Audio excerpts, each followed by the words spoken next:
So mga tol, mukhang matutuloy na po ang rematch sa pagitan ni Gervonta Tank Davis at bata ng MP Promotion na si Isaac Pitbull Cruz. Ayon po kasi sa report mula sa Ring Magazine, may advance talks na umano ang magkabilang kampo na balak maglaban ngayong summer. So pinafinalize na daw ang rematch na yan. Matatandaan na taong 2021 pa po sila naglaban kung saan natalo po itong si Pitbull kay Tank Davis via unanimous decision. Pero maganda po ang pinakita ni Pitbull sa laban na yon. At marami ang nagsasabi na panalo daw dapat itong si Pitbull. Kaya gusto ng mga boxing fans na magkaroon ng rematch. So mukhang ngayon na po ang tamang panahon para mag-rematch sila. Huwag lang mabulilyaso. Sa tuwing may paparating po kasing laban si Tank Davis, lagi na lang siya nagkakaroon ng kaso. Samantala, nag-utos po ang WBC na maglaban itong si Lamont Rhodes Jr. versus William Cepeda para sa bakanting WBC Lightweight World Title. Yan po yung titulong binaklas ng WBC kay Shakur Stevenson. So umagri na nga po itong si Lamont Rhodes Jr. na labanan itong si Cepeda, at dahil dyan,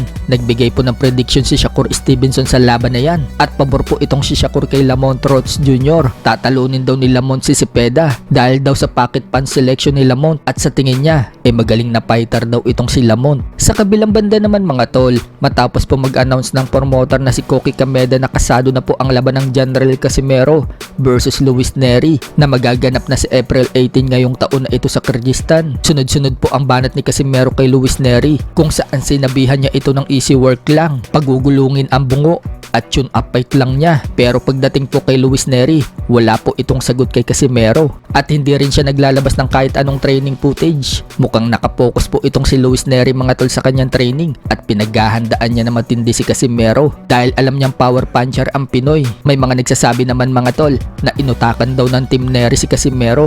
Dinala daw kasi ni Nery si Casimero sa 122 pounds dahil alam daw na itong hirap si Casimero sa timbang na yan. Matatandaan na huling laban po ni Casimero sa featherweight division at sumasablay po si Casimero sa 122 pounds na timbang. Magiging advantage daw yung 122 pounds para kay Nery, kaya dyan daw dinala ni Nery itong si Casimero. Maging nga po ang mga ibang kritiko ni Casimero at maging ibang mga fans ni Casimero, concerned sila sa timbang ni Casimero. Tinatanong nila kung kaya pa daw bakunin ni Casimero ang 122 pounds. So tingnan na lang po natin mga tol. Halos isang buwan na lang kasi mahigit, laban na nila. Malay natin na pag-aralan na ng team Casimero yung mga pagkakamali nila dati. Matatandaan po noong mag-overweight si Casimero sa laban niya dati dito kay Saul Sanchez sa 122 pounds. Dahilan ng team Casimero, sira ang dala nilang timbangan. Sa timbangan nila, kuha na po nila ang 122 pounds. Pero pagdating po sa official weigh-in, iba po yung timbang ni Casimero. Sa iba pang balita mga tol, Conor Ben natanong kung ano ang napipil niya sa rematch ni Manny Pacquiao versus Floyd Mayweather Jr. na magaganap na sa September 19.